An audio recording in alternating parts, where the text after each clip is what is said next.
일부 예배 시간에 웃긴 얘기 했는데 별로 안 웃어주셔가지고 제가 안 하려고 하다가 해야 되겠어요. 자, 맹구 아시죠? 맹구가 군대에 갔는데 전쟁터에 끌려갔습니다. 그래서 전쟁해야 되는데 갔더니 소대장이 그 맹구를 열심히 가르치는 거예요. 뭉치면 살고 흩어지면 죽는다. 아주 귀에 따갑게 계속해서 가르치는 겁니다. 그렇게 해야 위험으로부터 동료도 살리고 자신도 살 수 있으니까 군인의 기본 자세, 뭉치면 살고 흩어지면 죽는다. 근데 어느 날 전쟁을 막 하고 있는데 병사들이 쉬고 있는 내무반에 수류탄이 들어온 거예요. 그럼 어떻게 해야 됩니까? 다 도망가야죠. 근데 맹구가 그때 외쳤습니다. 뭉치면 살고 흩어지면 죽는다. 어떻게 됐을까요? 다 죽었죠, 뭐. 다 죽었습니다.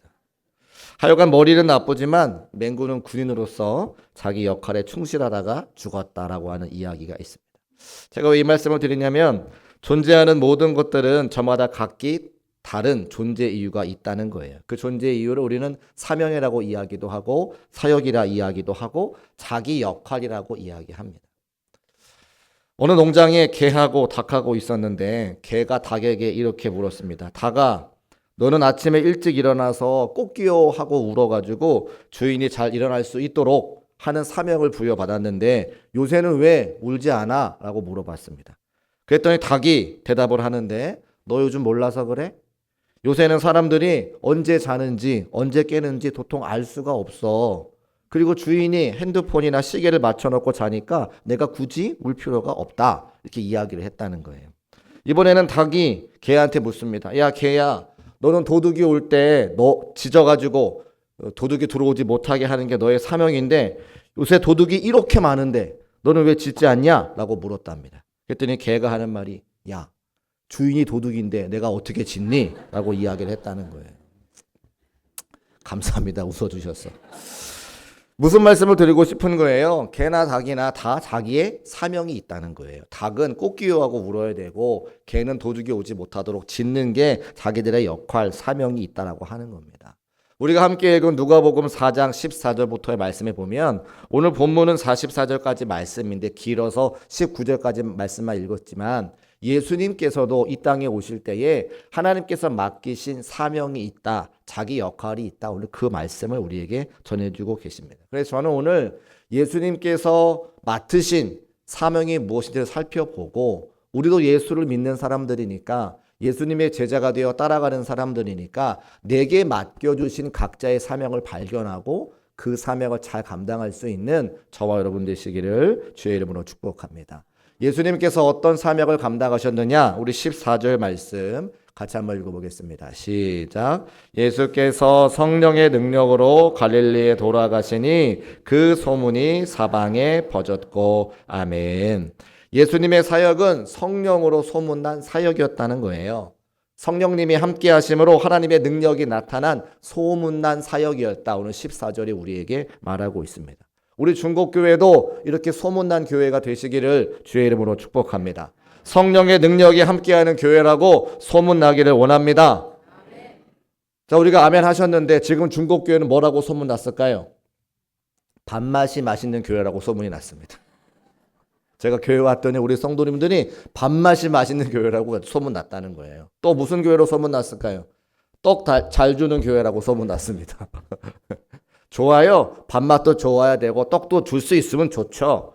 그런데 그것도 해야 되지만 무엇으로 소문나면 더 좋겠느냐? 성령으로 충만한 교회가 되고 말씀이 흥황한 교회가 되고 기도에 능력 있는 교회가 되고 왜 아멘 안 하세요? 댁에 가서 하시려고. 다시 성령에 충만한 교회가 되고 말씀에 은혜가 있는 교회가 되고 기도에 응답이 있는 교회가 되시기를 주의 이름으로 축복합니다. 자, 그러려면 성령이 충만해야 되려면 우리가 어떻게 해야 되느냐? 정답은 지난주에 함께 말씀을 통해 나눴습니다. 예수님께서 40일 동안 금식하셨지만 40일 동안 금식하고 기도하셨기 때문에 뭐가 충만하셨다? 성령이 충만하셨다. 우리도 성령으로 충만한 교회가 되고 성령으로 여러 가지 역사가 나타나는 교회로 소문난 교회가 되려면 기도하지 않고서는 되지 않는 것을 알고 있어요.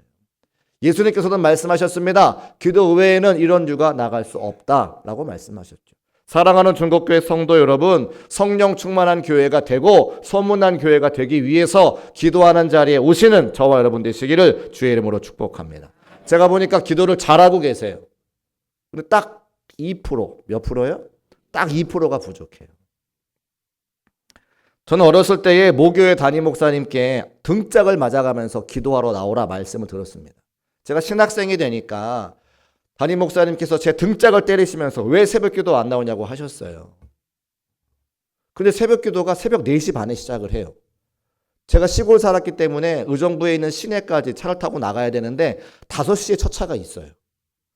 5시에 첫 차를 타고 교회에 가면 5시 반이에요. 새벽기도가 끝나. 가야 돼요? 가지 말아야 돼요? 제가 이런 얘기를 담임 목사님께 드렸어요. 목사님, 4시 반에 시작하는 새벽기도에 가고 싶은데 첫 차가 5시입니다. 제가 그때 차가 있는 것도 아니고 가면 다 예배가 끝나요. 그러면 담임 목사님께서 저에게 그래 그렇구나. 그러면 집에서 깨워서 기도하렴. 이렇게 말씀하실 줄 알았어요. 담임 목사님 뭐라고 그러는 줄 아세요? 걸어오라고. 여기 더한 분이 계시네. 여기 더한 분이 앉아 계셨네. 그 전날 교회에 와서 자고 새벽기도 하고 학교 가라는 거예요. 근데 제가 그때는 그 말을 이해가 안 돼요. 지금은 제가 너무 이해가 돼요. 저도 우리 교회 신학생이 있으면 그렇게 얘기하고 싶어요. 왜냐? 목회는 기도하지 않으면 안 되는 걸 제가 알기 때문에 그때 그 담임 목사님께서도 이제 시작하는 신학생이 기도하는 자세가 되지 않고 목사의 자세가 만들어지지 않으면 그게 안 되기 때문에 제게 말씀하셨어요. 여러분, 기도하지 않고서는 절대로 성령 충만할 수 없음을 믿으시기를 주의 이름으로 축복합니다. 그래서 우리가 기도하는 자리에 와서 기도하고 성령 충만하여 소문난 교회가 될 수 있다는 겁니다. 딱 2% 부족할 때에 우리 사랑하는 성도들이 그 2%를 채울 수 있는 기도하는 성도가 되시기를 주의 이름으로 축복합니다. 두 번째, 예수님께서 어떻게 사역하셨느냐? 15절 말씀 같이 읽어보겠습니다. 시작. 친히 그 여러 회당에서 가르치심에 무사람에게 칭송을 받으시더라. 아멘. 예수님께서는 가르치시는 것 때문에 말씀 때문에 칭송받으셨다라고 성경에 기록하고 있습니다. 우리 교회가 말씀으로 칭송받는 교회가 되기를 주의 이름으로 축복합니다. 지난주에 사탄이 예수님을 유혹하는 장면 다 함께 보았죠. 돌을 바꾸어 떡으로 바꿔라 이렇게 말씀했는데, 이렇게 유혹했는데 예수님께서 뭐라 말씀하셨냐면 사람이 떡으로만 살지 않냐고 하나님의 말씀으로 산다 말씀하시면서 그 유혹을 이기셨습니다. 교회가 떡을 줘야 되죠. 배고픈 사람들에게 떡을 줘야 됩니다. 그런데 떡을 준다고 그 사람이 살아나느냐? 아니요. 사람을 살리기 위해서는 하나님의 말씀이 필요한 것을 믿으시기를 주의 이름으로 축복합니다. 떡을 왜 주는 거예요? 그 말씀을 듣게 하려고 떡을 주는 겁니다. 우리 교회가 사회봉사부를 통해서 수많은 어르신들의 머리를 월요일마다 한 달에 한 번씩 월요일마다 거의 100여 분 가까운 분의 머리를 잘라드립니다. 굉장히 선한 일이고 좋은 일이고 잘하는 일입니다. 그런데 그것으로만 끝나면 안 돼요. 왜 머리를 잘라드립니까? 그것을 통해서 하나님의 말씀을 전하기 위해서 우리가 하는 거죠. 1년 동안 수고하고 애쓰신 우리 사회봉사 모든 분에 감사의 말씀을 드리고 2025년도에는 플러스 알파로 하나님의 말씀을 전할 수 있는 믿음의 사회봉사부가 되기를 주의 이름으로 축복합니다. 교회 모든 행사는 마찬가지라는 거예요. 떡을 줘야 되고 밥도 맛있게 해야 되고 여러 가지 지역사회를 섬기고 다 해야 되지만 그 목적과 이유는 무엇입니까? 하나님의 말씀을 듣게 하기 위해서. 왜요? 그것이 사람의 영혼을 살리기 때문에 그렇습니다. 마가복음 1장 22절 말씀 보니까 당시에 말씀이 있었다는 거예요. 자, 말씀 같이 한번 읽어볼까요? 시작. 무사람이 그의 교훈에 놀라니 이는 그가 가르치는 것이 권위 있는 자와 같고 서기관들과 같지 아니함일러라. 아멘. 예수님께서 말씀을 전하시니까 사람들의 반응이 뭐예요? 예수님의 말씀에 놀랐다. 예수님의 가르치는 것이 권위가 있고 서기관들과 같지 않았다라고 이야기하는 거죠. 그러니까 말씀이 회당에서 선포되어지는데 서기관들이 주의 말씀을 전하기를 하는데 그 말씀이 뭐냐면 권위가 없고 새롭지 않고 은혜가 안 됐다고 하는 거죠. 여러분, 카톨릭이 우리 개신교회의 모체가 되는데 카톨릭에서 개신교인들이 떨어져 나왔습니다. 왜 떨어져 나왔습니까? 천주교 사제들이 말씀을 전합니다. 근데 그 말씀이 권위 있는 새 말씀과 같지 아니하고 말씀이 은혜가 되지 아니하고 날마다 똑같은 이야기 반복하고 새로울 것이 전혀 없기 때문에 하나님의 말씀을 듣기를 원하는 성도들이 나온 것이 우리 개신교라고 하는 거예요. 그래서 개신교는 예전도 중요하면서 하나님의 말씀을 굉장히 소중히 여기는 그런 전통이 있습니다. 여러분들이 하나님의 말씀으로 호응하기 위해서는 여기 서 있는 목회자를 위해서 기도해 주시기를 주의 이름으로 축복합니다. 왜냐하면 말씀을 들어야 되기 때문에 그래요. 저를 위해서가 아니라 여러분들을 위해서 여기 서서 말씀을 증거하는 자들을 위해서 우리가 기도해야 됩니다. 저도 마찬가지예요. 목사기도 하지만 저 한 사람의 성도로서 하나님의 말씀에 은혜가 되지 않고서는 저도 신앙생활 하는 게 힘들어요. 그래서 오시는 강사 목사님들께 제가 할 수 있는, 우리 교회가 할 수 있는 최선의 섬김으로 섬겨드리고 그분들의 말씀을 듣기를 사모합니다. 그 제가 맨 앞자리에 앉아서 늘 주의 말씀을 듣잖아요. 왜 그래요? 목사지만 하나님의 말씀이 있어야 제가 사는 것을 알기 때문에 그 목사님의 생명의 말씀을 들으려고 제가 부단히 노력하고 애쓰는 것과 마찬가지로 살아가는 성도들이 주의 성전에 나올 때에 오늘 내게 주시는 주의 말씀이 없으면 내가 살 수 없음을 기억하고 기대하는 마음 가지고 오셔야 하나님의 말씀이 우리에게 권위 있는 새 말씀이요, 은혜의 말씀이요, 능력의 말씀이 된다. 오늘 말씀하고 있는 거죠. 예수님께서 그 당시에 모든 사람들에게 말씀을 통하여 칭송을 받으신 것처럼 우리 중국교회가 말씀이 흥황하여서 지역사회에 소문나고 그 말씀을 통해 새로운 생명들을 구원해낼 수 있는 능력의 교회가 되시기를 주의 이름으로 축복합니다. 그래서 우리 중국교회는 말씀으로 흥황한 교회가 되어야 되겠다. 세 번째, 예수님께서 어떻게 사역을 하셨느냐, 우리 16절의 말씀 같이 한번 읽어보겠습니다. 시작. 안식일에 늘 하시던 대로 회당에 들어가사 성경을 읽으려고 서심해. 아멘. 여러분이 혹시 펜이 있으시다면 이 16절 말씀에 중요한 곳 한 곳에 동그라미를 쳤으면 좋겠어요. 늘 하시던 대로. 이게 중요합니다. 왜냐하면 예수님께서 늘 하시던 대로 신앙생활을 하셨다는 거예요. 안식일이면 회당에 가셨습니다. 또 함께 읽지 않았지만 42절 말씀 보니까 날이 밝음에 예수께서 나오사 한적한 곳으로 가셨다라고 기록하고 있어요. 그 한적한 곳에 가셔서 뭐 하셨는지는 누가복음에 나오지 않는데 병행 본문이라고 해서 같은 내용을 기록한 다른 성경책에는 이렇게 기록되어져 있습니다. 마가복음 1장 35절 말씀 한번 읽어볼까요? 시작. 새벽 아직도 밝기 전에 예수께서 일어나 나가 한적한 곳으로 가사 거기서 기도하시더니. 한적한 곳에 가셔서 뭐 하셨다고요? 기도하셨다는 거예요. 근데 어떻게? 늘 하시던 대로. 습관을 따라 신앙생활 하신 것을 보게 되죠. 안식일에는 회당으로 가셔서 주의 말씀을 들으시고 한적한 곳에 가셔서 늘 기도하셨던 것이 예수님의 신앙생활입니다. 사랑하는 중국교회 모든 성도님들께서 습관을 따라 신앙생활 하시기를 주의 이름으로 축복합니다. 주일은 여러분 더 이상 우리 교회에서 일요일이라고 말씀하지 마세요. 우리는 주일이라고 표현해야 됩니다. 우리 권사님들의 입에서 자꾸 일요일 하시는데 일요일 아니 주일이에요, 여러분. 주일은 어디 가는 겁니까? 교회 가는 거죠. 왜요? 우리 습관을 따라 신앙생활을 하니까. 새벽에 일어나면 어떡합니까? 기도하는 거예요. 왜요? 습관을 따라 기도하셨기 때문에. 그래서 우리가 우리 신앙생활이 습관이 돼야 돼요. 물론 습관대로 신앙생활하면 안 돼라고 하시는 말씀의 어감을 제가 알아요. 영혼 없이 날마다 그냥 주일이면 교회 와서 의자만 따뜻하게 하고 돌아가시는 이런 건 아니지만 우리가 당연히 주일이 되면 하나님께 예배 드리고 당연히 소득의 10분의 1은 주님 것인 줄 알고 11조 예물 드리고 당연히 기도하는 자리에 와서 기도하고 여러분 아멘 안 하실 줄 알았어요. 당연히 전도하는 데 와서 전도하고 습관을 따라 저도 습관을 따라 하시는 말씀을 전하죠. 여러분 저도요. 원래는 저는 올빼미형 인간입니다. 인간이라니까 좀 죄송한데 밤늦게까지 잠 안 자고 공부하던 그런 삶을 살았어요.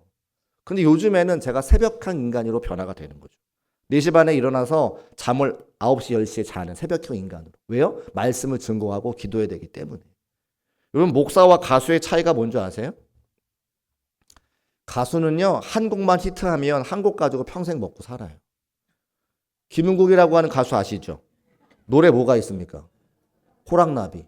또 뭐가 있어요? 59년 왕십리. 2개예요, 2개. 다른 거 있어요? 김은국 씨라고 하는 가수에게? 없어요. 그거 가지고 평생 사는 거예요.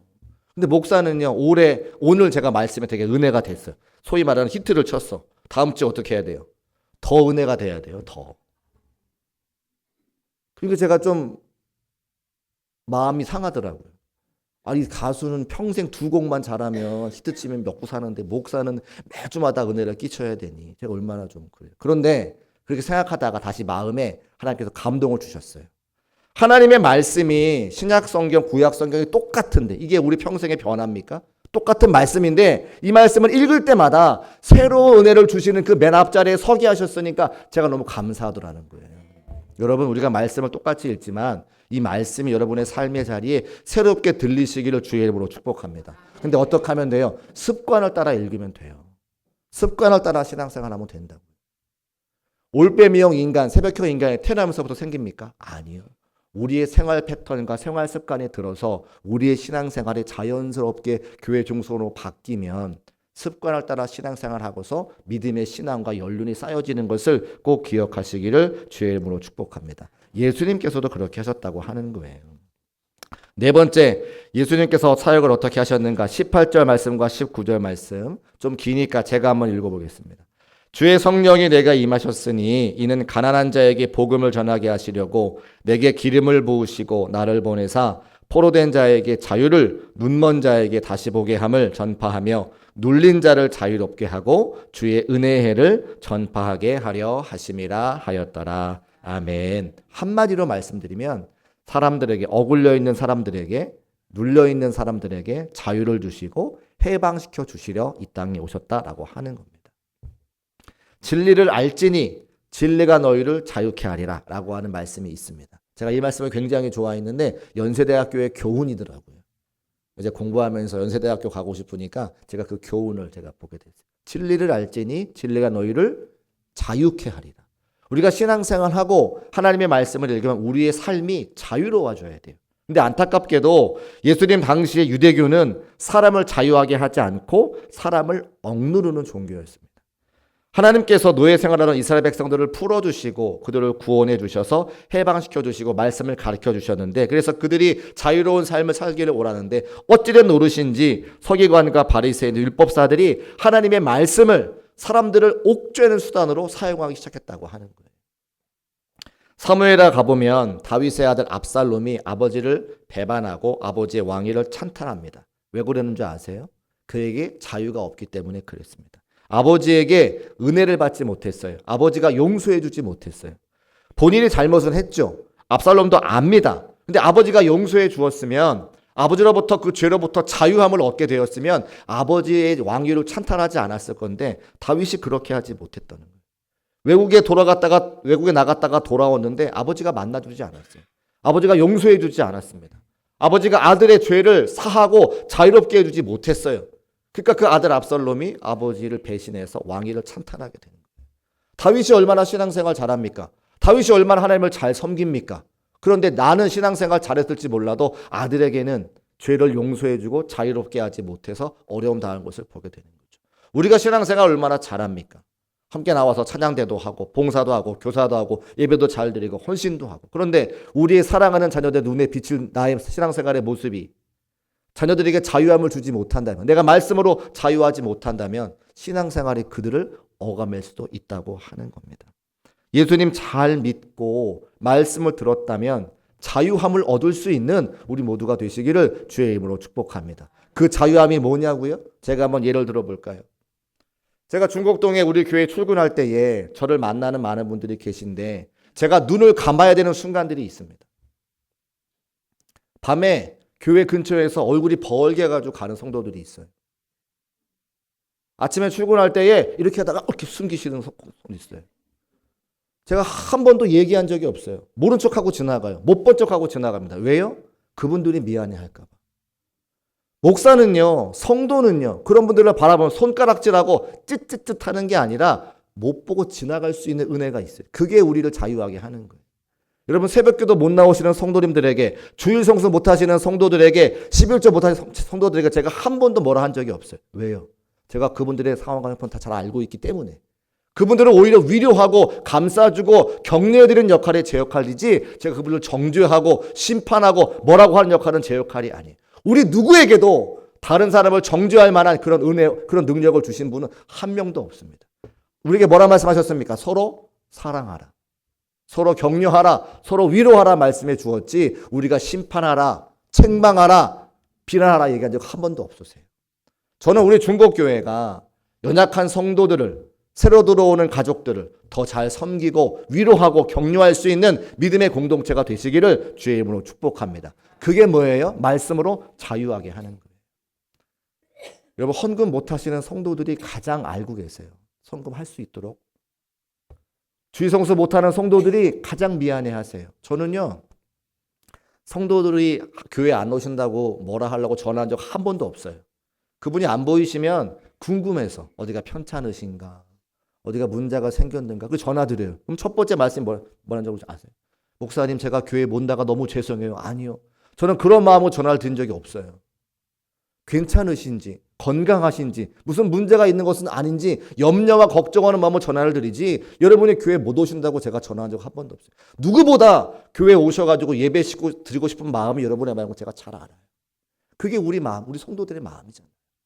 물질이 없어서 내가 하나님께 물질 드리고 싶은데 드릴 것이 없으니 이 몸으로 봉사하고 싶다고 말씀하시는 그 절절한 성도들의 절규를 저는 알기 때문에 한 번도 제가 여러분을 비난하지 않아요. 저만 그런 게 아니라 우리 살아가는 모든 성도들의 마음이 하나님 아버지의 마음 되어서, 내가 말씀을 알았더라면, 예수님의 사랑을 안다라면 사랑하는 성도들을 위로하고 격려하고 더 품어 안아줄 수 있는 우리 모두가 되시기를 주의 이름으로 축복합니다. 그게 말씀을 듣고 자유하게 하는 거예요.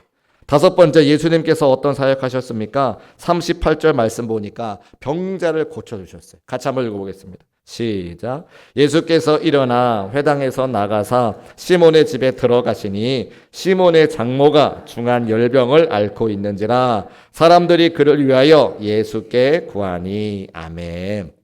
시몬의 장모가 열병을 앓았다고 기록하고 있는데, 원어적인 의미를 조금 더 해석하면 정확한 번역은 시몬의 장모가 화병을 앓았다는 거예요. 화병. 왜 화병을 앓았는가 좀 설명이 필요합니다. 예수님께서 이 땅에 오셔서 제자들을 부르실 때에 어부로 고기를 잡고 있는 시몬이라고 하는 베드로와 그의 동생 안드레를 부르시죠. 뭐라 부르십니까? 내가 너희를 사람을 낚는 어부가 되게 하겠다 부르십니다. 그래서 베드로와 안드레가 예수님 따라서 제자가 되고 예수님 따라 복음을 증거하는 일을 감당할 때에 성경에 뭐라고 표현되냐면 그물과 배를 버려두고 예수님을 따른다 그래요. 근데 베드로의 장모니까 이 여인이 자기 딸을 베드로와 결혼시킨, 베드로가 사위인 거잖아요. 왜 이분이 화병이 났느냐? 자기 딸이 결혼할 때가 돼서 남자를 하나 데려왔는데 베드로를 데려왔어요. 못생겼습니다. 공부도 많이 하지 못했어요. 아유, 어떻게 저런 사람에게 우리 딸을 맡기나 속으로 생각을 하고 있는데 배를 한 척 갖고 있대요. 어부래요. 그렇구나. 배를 갖고 있으면 근면성실하면 자기만 고기 잘 잡으면 우리 딸은 굶기지는 않겠지. 이런 마음으로 자기 딸을 내어주고 결혼을 시켰습니다. 그래서 신혼 때는 고기를 잘 잡아가지고 딸이 날마다 기쁘고 행복한 이야기를 와서 엄마한테 해요. 근데 어느 날 예수라는 사람을 만났는데 고기는 잡지 아니하고 그물과 배는 버려두고 생계를 내팽개치고 예수님을 따라다니면서 복음을 증거한다는 소식이 들려와요. 딸이 막 와서 어머니한테 막 한탄을 합니다. 어머니가 그 이야기를 들으면서 화병이 생길까요? 생길까요? 예수님을 미워하죠. 예수라는 사람은 도대체 무슨 사람이라고 우리 사회를 데려다가 저런 일을 시키나. 예수님 바라볼 때 화병이 생기는 거예요. 그런데 예수님께서 그 소식을 들으셨는지 아시는지 베드로가 자기 장모가 열병 걸려 화병 걸려 아프다가 하니까 친히 찾아오셔서 그 여인의 병을 고쳐주십니다.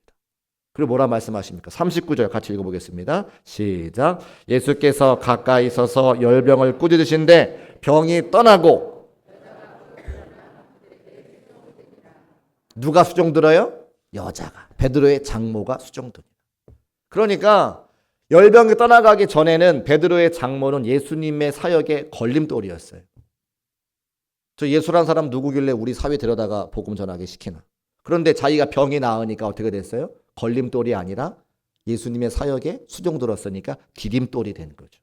우리 중국교회 성도 여러분, 걸림돌이 아니라 디딤돌 되시기를 주의 이름으로 축복합니다.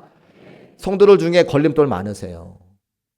아니, 우리 아내가 왜 맨날 교회를 가는 거야?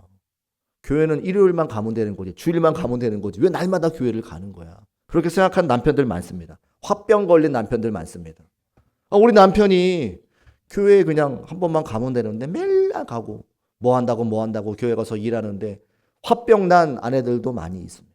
그런데 하나님의 은혜를 체험하면, 하나님의 사랑을 경험하면 그 화병이 변하여서 찬양이 되고 그 화병이 변하여서 기쁨이 되는 것을 우리는 이미 알고 있잖아요. 우리 중국교회가 어떤 교회가 되어야 되느냐? 예수님의 사명이 어떤 사명이셨느냐? 디딤돌이었던 모든 사람들을 하나님의 은혜로, 예수님의 사랑으로 디딤돌로 바꿔서 모든 사람들의 칭송을 받게 하시는 것이 우리 예수님의 사역이었다고 하는 거죠.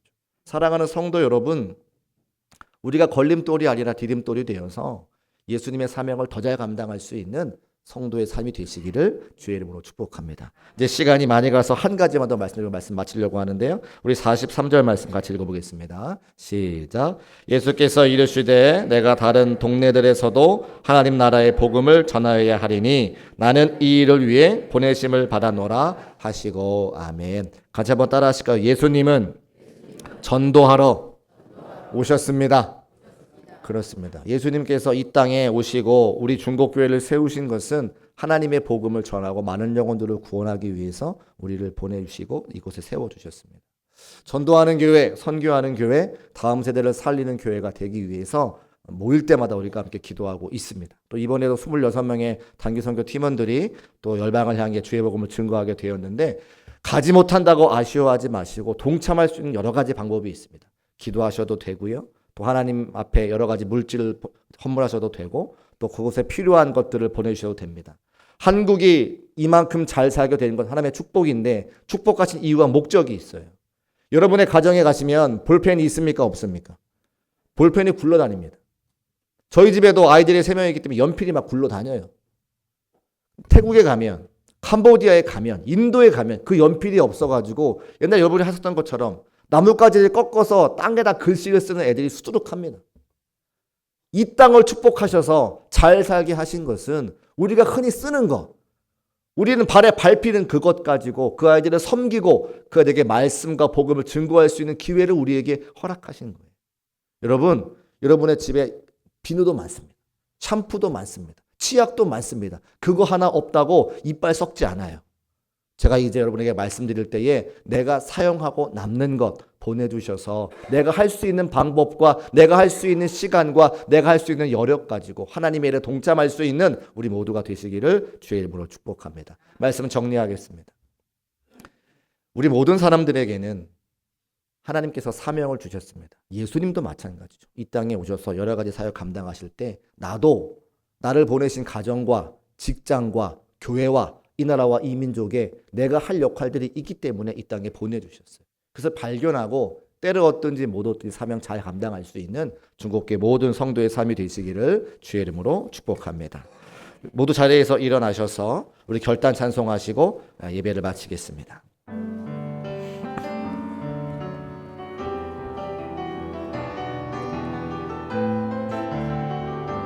슬픈 마음 있는 자, 슬픈 마음 있는 자, 몸과 영혼 병든 자, 누구든지 부르시오.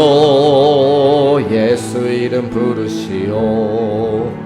그 이름을 믿는 자, 그 이름을 외치는 자, 그가 어떤 사람이든 그는 구원어. 2절 합시다. 은과 금 내게 없으나, 은과 금 내게 없으나 나 가진 건 너에게 주니 능력의 이름 예수라.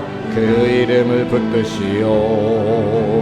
그 이름을 믿는 자, 그 이름을 외치는 자, 그가 어떤 사람이든 그는 주의 영광 보리라. 예수 예수 오 능력의 그 이름 예수 나 외쳐 부르네. 예수 예수 오 구원의 그 이름 예수 나 외쳐 부르네. 예수 그리스도 다시 한번 찬송합시다. 예수 예수 예수 예수 능력의 그 이름 예수 나 외쳐 부르네 예수 예수 오 구원의 그 이름 예수 나 외쳐 부르네 예수 그리스도